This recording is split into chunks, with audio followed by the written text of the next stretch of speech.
Let's unravel Geeta's world. I'm understanding it's going to be a really long haul because policies are not like changed overnight.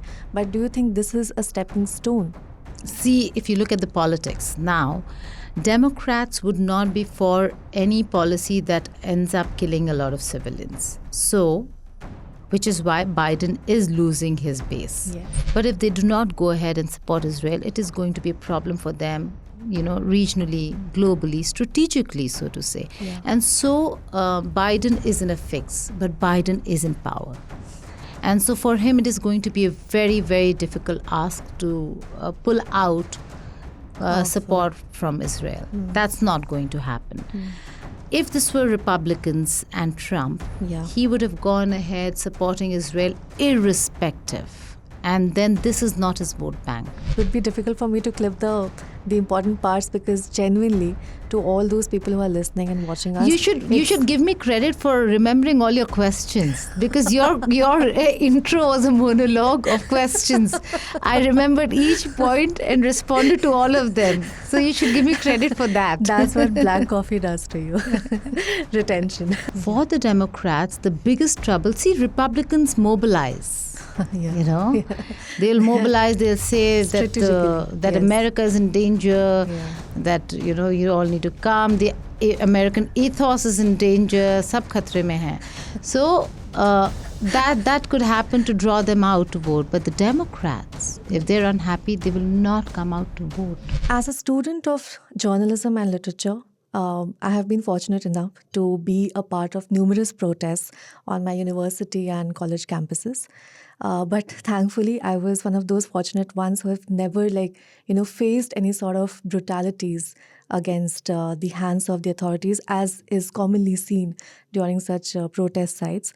But what's happening in the US right now is unprecedented.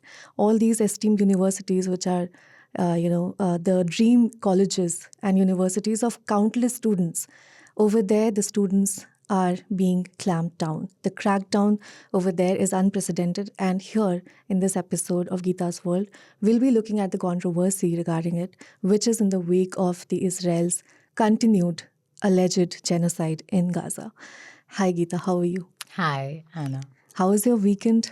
It was quite interesting because we are looking at starting something new in the global space. A formal announcement awaits, so shall not discuss much of that at length. But yes, we have started putting out things that we think might be of interest to the population here as also across the world. And we are focusing a lot on the student protests in the United States of America. The property is called India Today Global. Yeah. So people should be looking forward to a lot of students' reports from across universities in the US. Very true. And now not only US, but it has spread to international campuses as well, like in the UK, France, Germany, yes. Australia. But it's been over 8 months, Geeta, and we have discussed several times the conflict between Israel and Palestine since Hamas had attacked Israel and the continued how Israel has retaliated. Over 35,000 people have been killed. Over 34,000 would be Palestinians, and the rest would be Israelis. So the important factor that the US has played in this conflict since the time it began, since history, it's very crucial for us to actually understand what this conflict is, and we have dealt in our previous episodes as well. But in this particular episode, we'll try to understand that people are really willing to dismiss such student protests very conveniently. Kya hai? What will happen? But if we look at American history, such student protests have actually contributed to a large extent to some really, policy shifts in the American history. Like if we speak about apartheid, etc., civil rights movement and everything. But we'll come to that later. But what was quite worrying for me to, read about the protests is, and I want to start from there itself. When how Joe Biden has responded to it, he said that he has condemned pro-Palestinian activists for act of blatant anti-Semitism during protests at Columbia University when it started. So, trying to understand the picture of a protest for our listeners and viewers, there are two sides to it, right? The ones who are protesting, the ones who are being protested against. So there's a possibility, which means that is like the democratic, inherent meaning of it, that it allows the other party also to have a voice, and of course, the aggressive and the aggressed parties, both the parties, to have their voices. But the aggressed and the aggressor are not in this space, Anna. One has to understand it's happening somewhere else. Yeah. And these people are raising voices for them, whether it is those who stand for Israel or those who stand for Palestine. Definitely. It's a very intricate and a very nuanced space that we have to tread, and therefore we have to tread that space very, very sensitively and carefully. But go ahead. Yeah, clearly. Your question. Yes. So what I was trying to understand is that it also, the very democratic nature of a protest also gives an ambit to a certain propagandist to color the protest in a certain way. And especially for us who are not on the ground, right? Who are actually receiving this news on through social media, through WhatsApp forwards. So I was having a chat with many of my acquaintances in my family, and they were like, "ये तो other JNU है, ठीक है?" And there was oh, by the way, there was some video that I saw where a woman protester of I think it was a Columbia University student. She was a pro-Palestinian activist, and she was being asked that, "What do you know about Palestine?" And she's like, "I don't know anything." Then there are professors at NYU. I saw it on social media, so don't know the validity of such news. But some professors saying that people are not having enough sex, and that's why they are turning to anti-Israel protests. Now, an economist article also, which I read, who had quoted a Jewish Columbian University student, he was quoted as saying that other students, pro-Palestinian students, are saying, "We are coming for you." And other Jewish students are being told, "Get off the campus." Then there was this news that Palestinian protesters, they started sloganeering against India. So an American nationalist responded by chanting Jai Shri Ram. So let's clear the air. Too many, narratives being built. So what exactly is the reality? Okay. So let's begin with a few things. Yeah.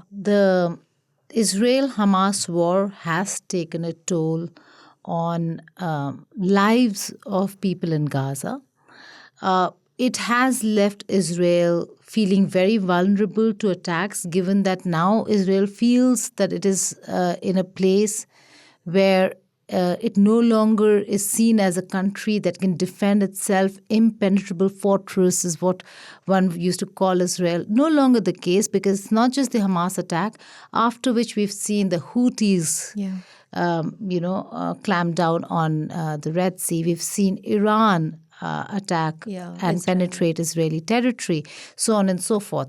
But there has to be, everybody says in war, there can be no idea of proportionality. 34,000 people dead, 17,000 of them children, should make for news that should worry the world. There has to be a stop. There has to be a limit to war, and which is what we are seeing in the way of protests that are taking place across universities across the world. Yeah. But because we're focusing on America, let's just focus on America. You said, then you also spoke about how students' protests have been a very major part of affecting change in the United States of America, be it the apartheid or the civil rights movement, rights for the colored African people, women, so on and so forth, rights for women. Yeah. A lot of that was affected, the change was affected by the youth, the students' movements, and which is what we're seeing over here also. So a lot of them say, like you said, there are reports that these are just students protesting. Yeah. Absolutely not. We are looking at Ivy League colleges where students are not kids. They know exactly what they are doing. They have read. And I'm talking to people who are in the encampment, who've pitched tents in the lawns of Columbia University or Harvard or Dartmouth, Emerson. They're all doing that because they think that what the United States of America is doing in supporting Israel is wrong. Now, we'll come to that. We'll come to the students' demands as well. So students do make for a very important part of policy shifts, so to say, if a government they think is going wrong. Then you also spoke about reports of how there are a lot of people who don't even know what the cause is and they're standing there. Yes, there might be those people too. There might be those people who don't know Israel, Hamas. They can't tell Hamas from Palestinians. They don't know the difference between Zionism and anti-Semitism or Judaism or being Jew. Yes. So there's a lot of problem there where, you have people coming out and they're just spewing venom against Jews per se. But there has to be a distinction. And the ones who are sitting there demanding that this action, the war efforts of Israel against Gaza should stop, know the difference. They know what occupation is. They know the idea of Israel, the idea of Israeli occupation. And I'm making the distinction, okay? Yes. And the idea of being Jew. So everyone over there who's sitting and protesting occupation is not anti-Jew. In fact, there are many Jewish students. There are voices of Jewish people who are supporting the cause and are part of the protests. We saw protests happening in Israel itself against the Netanyahu government. And very conservative Jews from Jerusalem were protesting. So it is not anti-Jew. It is not anti-Semitic. Yes. There are certain quarters who have made it out to be that because, they lash out and they say all Jews are this. It's not that. The ones who actually mean to make a difference know the difference. They're talking about occupation. They're talking about what the land was earlier and how it stands today when it comes to West Bank, Gaza, and Israel. And the fact that America supported all that or looked the other way when it was happening. Today, America also says that there are occupied territories. America also says that you need to move back. America also says that we need to protect Israel. So there's a lot that America is saying, and there's a lot that the protesters over here. Again, now freedom of speech in the universities, in the colleges. We have huge number of people. When we say huge, you can't compare it to protests in India ever, okay? Population is a huge thing, but massive number of people sitting in those encampments, in those tents that are pitched in the lawns of Columbia University or for that matter, Harvard, Emerson, Boston. But all of those universities. And they are for. But there are others who are standing for Israel as well. So those pro-Israel protests are also taking place, albeit the numbers might be lesser than those that are sitting for against the war efforts. So that again is a picture where you have to look how it's playing out. And finally, coming to what the students are demanding. Yes.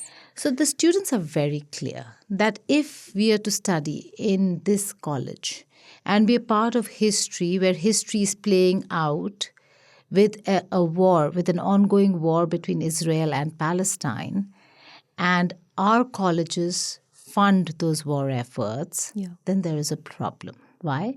Because colleges teach you what not to do, how not to be on the wrong side of history. I don't know what right and wrong side of history is, but we certainly know that killing civilians and innocents, it cannot be on the right side of history. For sure. So what are they asking? They're demanding divestment of all pro-Israel companies or entities that fund or that they end up funding that go into the war efforts. Yeah. They're asking for transparency, that they show transparency in the funds Like of disclosing their investments. disclosing the investments. Yeah. And then thirdly, they're asking for a very important thing, that's amnesty for all the protesting students, because action has been taken against them. Yeah. At Columbia University on April 29th, that was yesterday, there was a deadline that was set by the president of Columbia University. And she gave a deadline of 2 p.m. that all the encampments should be removed, dismantled, else suspensions will begin. Instead of the encampments being removed, we have a young student reporter who's reporting for us from Columbia University. Oh, wow. And he was reporting, Tanush Sahani. Yeah. And Tanush said that instead of removing the encampments, what the professors and teachers did over there, those who are supporting the protesters, the cause, they created barricades. They put up barricades to ensure that nobody enters, because in the history, we've never seen of America. I mean, we have, but in the recent history, police crackdown within campus premises, right? Yeah. So they didn't want a repeat of any of that brutality. So they entirely barricaded the area to protect the protesters. And now we hear that suspensions have begun at Columbia University. And finally, because, it's been a monologue, finally, when we talk about America teaches the world democracy, values of democracy. Of course. Holds a torch to all those who clamp down or crack down on students. India also was on the receiving end of America. When we had our own protests, right or wrong, how it was handled is not the point of discussion today.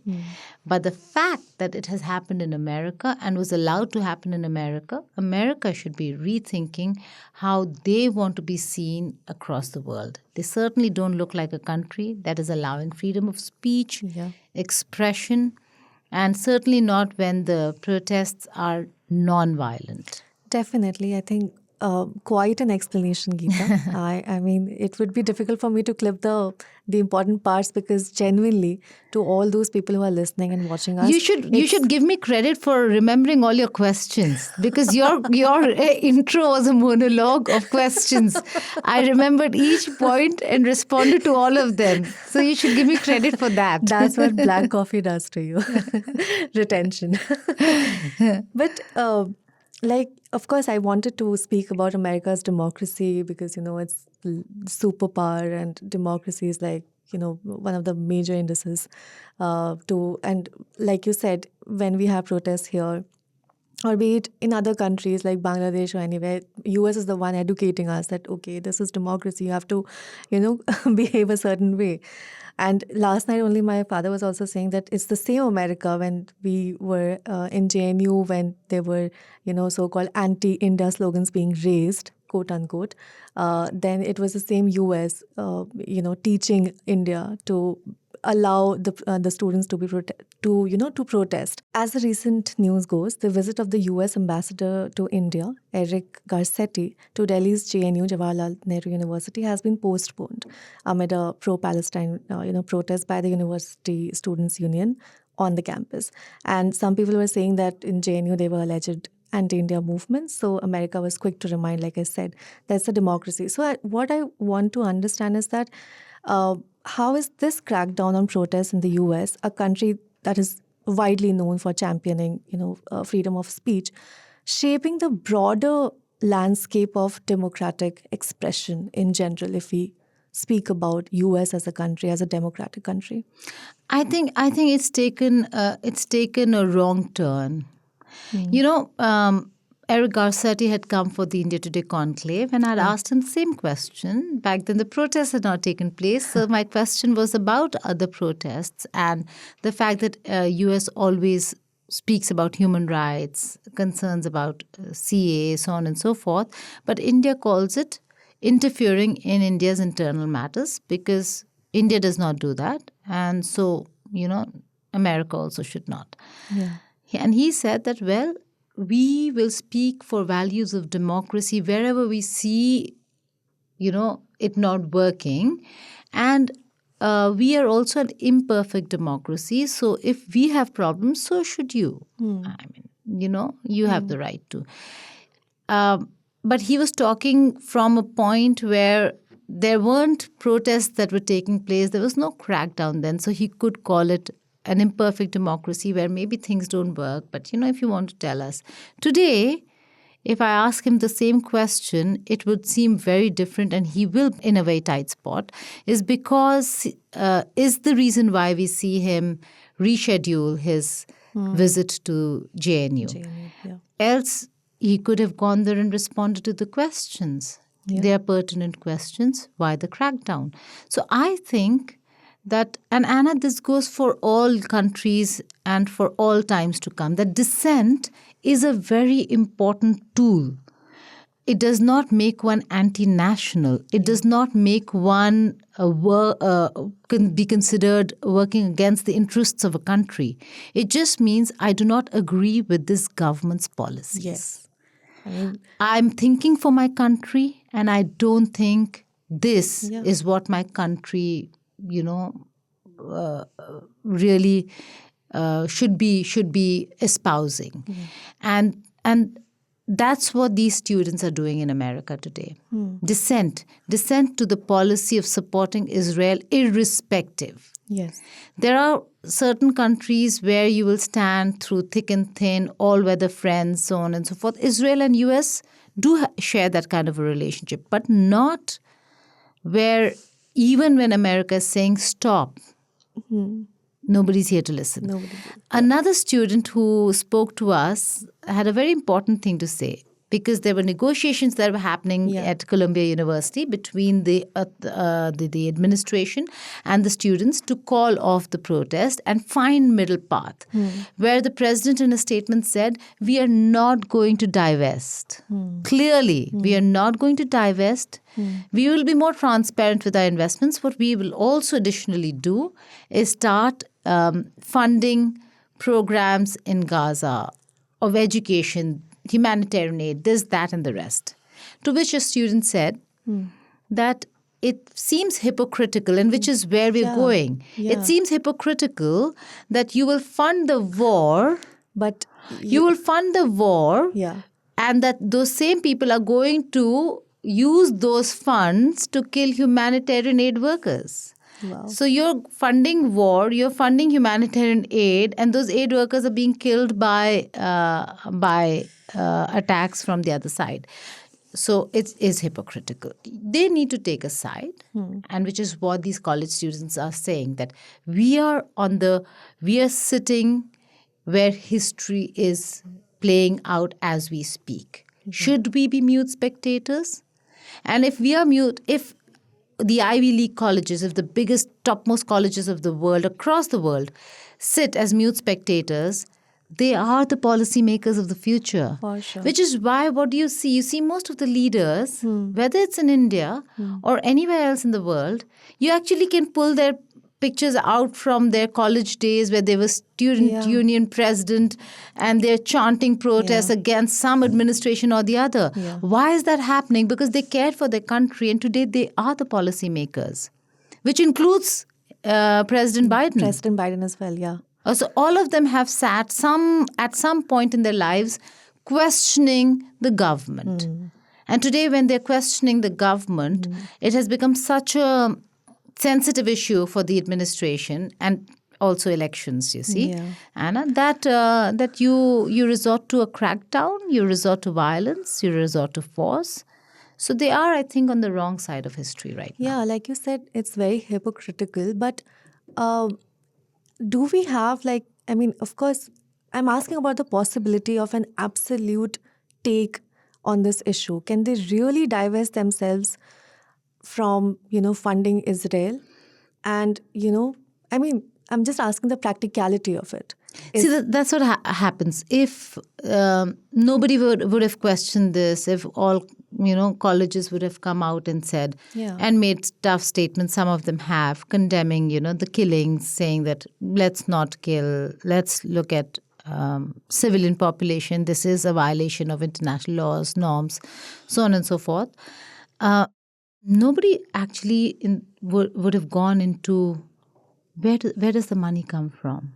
But the silence, the towing a very sensitive line is the reason why people started asking, why so quiet?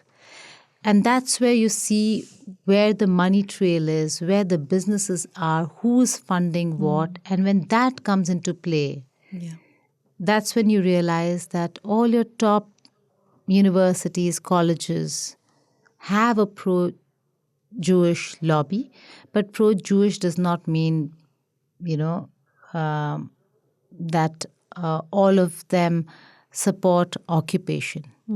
But there are those lobbies who support Israel's right to expand as well. Right? And they have a different view of Palestine, of West Bank, of Gaza, and Israel's right to survive. And they make it all about survival. Whereas it's not about survival, it's about cohabiting. It's about the fact that if this land was promised to you and given to you, given to you, which was somebody else's territory, then the ones who got the rest of the area, their right to live peacefully also should be honored and respected. In this, all the monologue or the answering or the conversation that we've had in no way means we condone what the Hamas did. Of course, I mean... And Israel says that, civilians are being killed because they're being used as shields by Hamas. If you know that they're being used as shields, which means that they do not choose to be human fodder. They do not choose to die. And if you know that, then how are you going ahead and killing civilians? So what I'm assuming, what I could understand, Geeta, that you are saying, given, I'm coming back to the history in the sense that these student protests have actually played a role in igniting some, policy changes. So you think that the current demonstrations right now happening in these universities, which are such esteemed universities, on the campuses, can help bring this policy shift that they want, that, America has this foreign policy and now they're asking US to change its policy. I'm understanding it's going to be a really long haul because policies are not like changed overnight. But do you think this is a stepping stone? See, if you look at the politics now, Democrats would not be for any policy that ends up killing a lot of civilians. So, which is why Biden is losing his base. Yes. But if they do not go ahead and support Israel, it is going to be a problem for them, regionally, globally, strategically, so to say. And so Biden is in a fix, but Biden is in power. And so for him, it is going to be a very, very difficult ask to pull out support from Israel. That's not going to happen. If this were Republicans and Trump, he would have gone ahead supporting Israel irrespective. And then this is not his vote bank. These students are not his vote bank. He has a very hardcore Republican vote bank, which is very different and thinks very differently. And a war normally helps the incumbent. Over here, in this case, it might not. Also, Trump is playing a very smart card saying that, look, how much money America has wasted in wars because they're already involved in a Russia-Ukraine war, which Trump anyway opposed supporting. And then you've lost a lot of money there. And now when Israel-Hamas happens, he would have said, you should have focused your energies here because this is important for us. And so either way, Biden is losing steam. So both these wars have impacted the elections and dented Biden. More than anything else. So the way forward to quell these protests, to maybe find a middle path, would be for the college administrations to really come to a point where suspensions have begun, and we're looking at graduation ceremony. In fact, Columbia University students were demanding that the graduation ceremony be cancelled. But we have visuals of them preparing for the ceremony, which means they want to go ahead irrespective of what the demands are. and then the finals are up, suspensions are underway. So it's looking like a very difficult fight at a very critical juncture. They're just headed into very, very important phases when it comes to campaigning for the presidential elections, and Trump is gaining momentum. So you might see if you see, I would not want to guess, but if you see a return of Trump, the entire geopolitics will change of how this war looks and the war efforts. If we see a return of Biden, again, we will see maybe a continued support. But in the meanwhile, the elections are far away. They're not very near. They're not very far, but they're November. So they're not quite as close as one would think, which is a window to see what West Asia does. There are people, Anna, who have banned products that they think, or products of companies that they think support the war efforts. There are people who are who put out lists of companies that you should not because they support war efforts. And that's how passionately they feel. To me, I think it is important that the message is very loud and clear that if you're living in a global village, each life should matter, whether it's Israeli or Palestinian. And there has to be some sense of proportionality. You cannot do away with the idea of how many is enough. Yeah. And the point that you made about these two wars specifically denting Biden's image and his chances of being re-elected coming November, I'll just give you some data in the sense that the American government gives the Israeli army around $3.3 billion a year. And Congress has just approved an additional $26 billion aid package to the country, including $9 billion to be spent on humanitarian supplies in Gaza. So many young voters, like you said, in particular, are angry. And some Arab and Muslim Americans, they are telling pollsters that they won't be voting for Biden in 2024 because of his pro-Israel stance. And the sentiment among some Arab American Democrats is shifting towards punitive action against Biden, viewing his defeat as the punitive action, a necessary consequence of his, role in Gaza's suffering.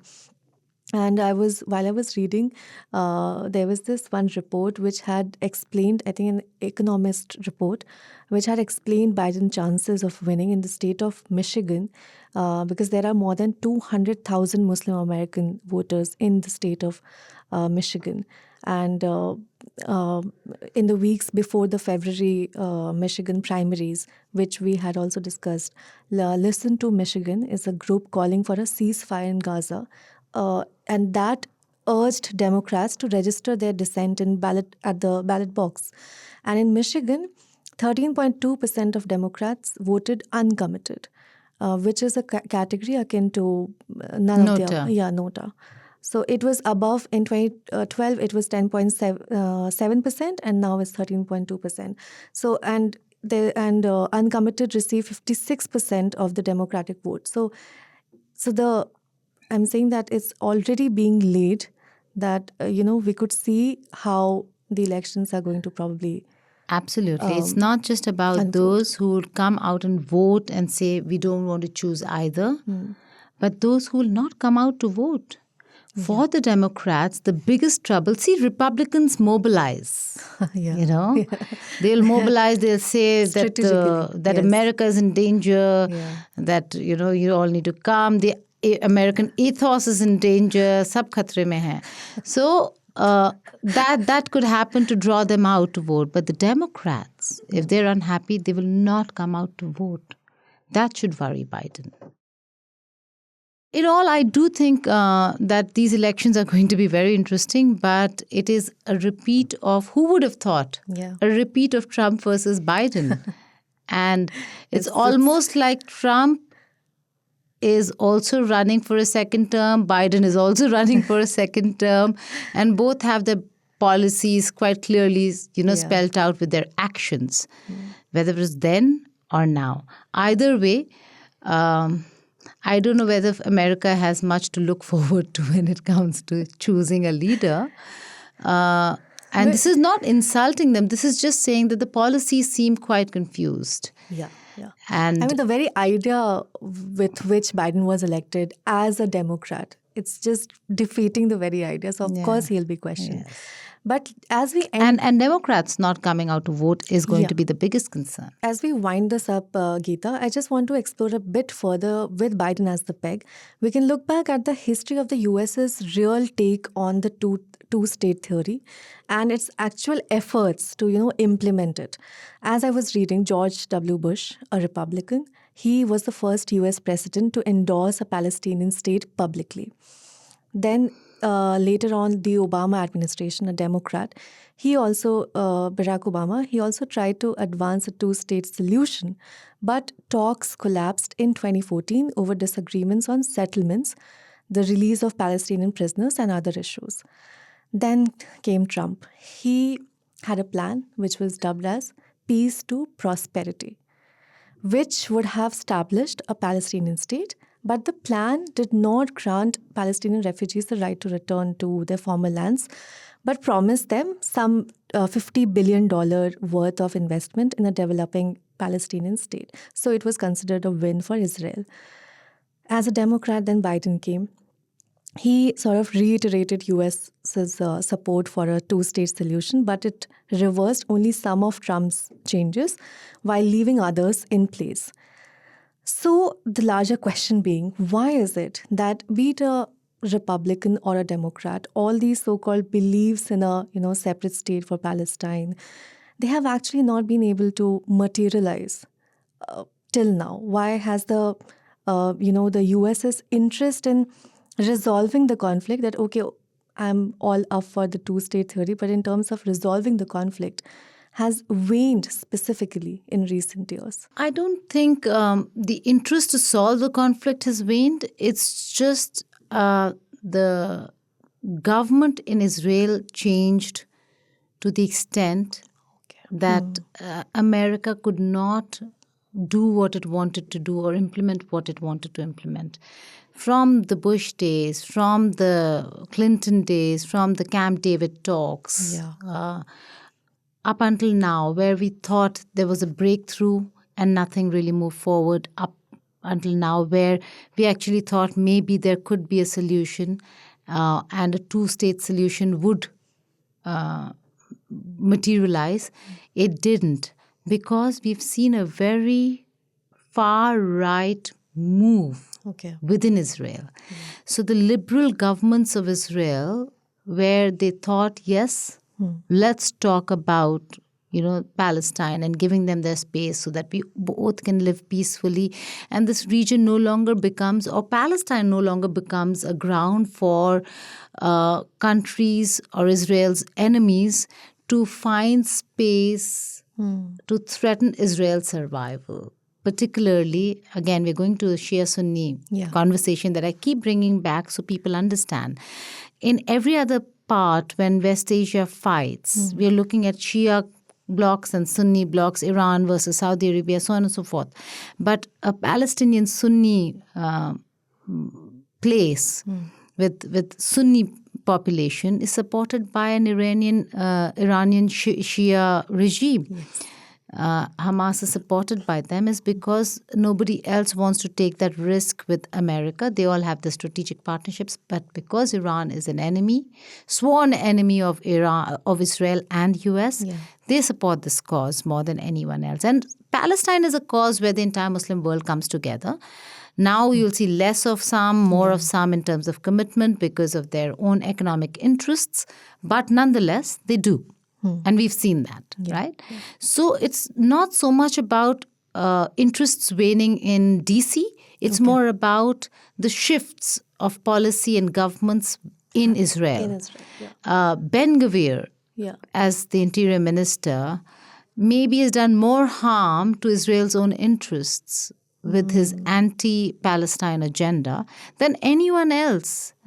And with the Hamas war now, Netanyahu has taken a very hard position because for him, somebody who is from the intelligence